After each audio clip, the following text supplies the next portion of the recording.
Train your mind to win every battle in life. The quiet war you're already in. Think about this morning. Did the alarm feel like a suggestion instead of a signal? Did the snooze button win the first battle of your day again? Maybe you told yourself you were just tired instead of admitting you were outflanked by comfort. That tiny moment isn't about lost sleep. It's about who's in charge. Every scroll, every "I'll do it tomorrow," every half-hearted apology to yourself is a small surrender. And small surrenders add up to a life that feels small. The good news? The war is still going on, and you're still breathing. That means you can still flip the script. Section 1. The weapon you haven't unloaded. Most people treat their own mind like a rental car. They use it hard, ignore the warning lights, and act surprised when it breaks down on the highway. The mind is actually the one tool that can't be confiscated or outsourced. Yet we spend years polishing excuses. I'm too busy. I'm just not wired that way, instead of sharpening resolve. Try this quick audit. Grab a sticky note and write down the last 3 things you said yes to that you later regretted. Now flip the note over and write the one thing you've avoided for weeks, even though it would move the needle. That gap between easy yes and necessary no is where sovereignty is lost or won. Section 2. Rule 1. Calm the inner echo chamber. Ever notice how the second you hesitate, a committee of voices shows up? Who do you think you are? They'll laugh at you. Better play it safe. Those aren't counselors, they're hecklers. And they get louder when they sense fear. Marcus Aurelius had a neat trick. When the noise started, he'd ask, "Is this thought useful or just loud?" If it didn't help him show up better, he treated it like spam, delete, block, move on. Your turn. The next time you feel the urge to over-explain or apologize, pause, breathe for 4 counts, exhale for 6. Then answer with one calm sentence or none at all. The silence feels awkward at first. That's the signal you're taking the steering wheel back from the hecklers. Section 3. Rule 2. Use discomfort as the gym. Think of voluntary discomfort like paying dues to the strongest club in town, the club of people who don't get rattled by life's curveballs. David Goggins does the ultra-marathons and ice baths, so the day-to-day, stuff traffic, tough clients, bad Wi-Fi feels like child's play. You don't have to run 100 miles. Just pick one mildly painful thing and attach it to a habit you already have.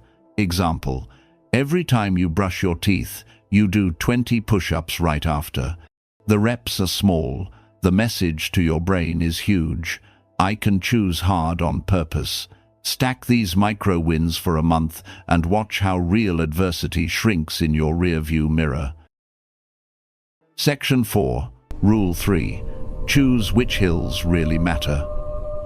Not every skirmish is worth your ammo. The internet is stuffed with outrage vending machines designed to cost you 2 things: attention and emotional energy. A quick filter: if it won't matter in 6 months and it doesn't involve your core mission, it's probably noise. Next time you feel the heat rising, someone misquoted you in a group chat. A stranger subtweeted, "Ask, if I ignore this, will the empire fall?" 9 times out of 10, the answer is no. Save the outrage for the hill that actually gets you closer to the life you said you wanted. Section 5. The quiet architecture of real influence. Once you're calm, consistent, and selective about battles, people start to lean in. They can't explain why, but they feel steadier around you. That's when you shift from convincing to positioning. Instead of begging for buy-in, you paint a picture that includes their win bigger than they imagined. Imagine you need a friend to help you move some gear on a Saturday. Don't plead. Try. Saturday, I'm setting up the home studio, and I've got 2 spots in the truck, one for me, one for whoever wants to learn the whole audio chain. Coffee and lunch on me. Then, zip it. People fill the silence with their own reasons to join. Influence without argument. Simple. Section 6. The Shadow Meeting. Let's get real. You've got jealousy, rage, maybe a secret craving to be adored. Great. Those aren't defects, they're rocket fuel that hasn't been aimed yet. Once a week, spend 10 minutes writing the ugliest resentments on paper. No filter, no self-editing. Then ask, how could this energy serve something bigger than my ego? Maybe the jealousy morphs into a sprint to master a new skill. Maybe the rage turns into a fierce boundary that protects your family. The point isn't to become a saint. It's to stop leaking power on petty drama and start directing it toward the mission you actually care about. Section 7. The Daily Rent. Discipline isn't a graduation badge. It's rent paid every sunrise. 2 nightly questions keep the account current. Where did I tolerate nonsense today that I swore off yesterday? What tiny action did I repeat that quietly moved the needle forward?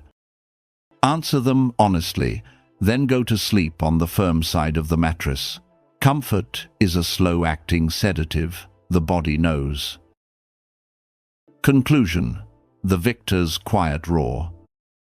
You were told to be nice, wait your turn, trust that life is fair. That story keeps the herd orderly. You're not here for orderly, you're here for alive. Every sunrise hands you another blank page. You can fill it with excuses or with reps, mental, physical, strategic, that make you harder to kill, harder to ignore, impossible to predict. So take the cold shower, have the awkward conversation, do the extra set, stack the small, invisible wins until they become an unbreakable fortress. Victory isn't a fireworks finale. It's the quiet rhythm of showing up better today than yesterday. Do that long enough, and the world quietly rearranges itself around the person you've become.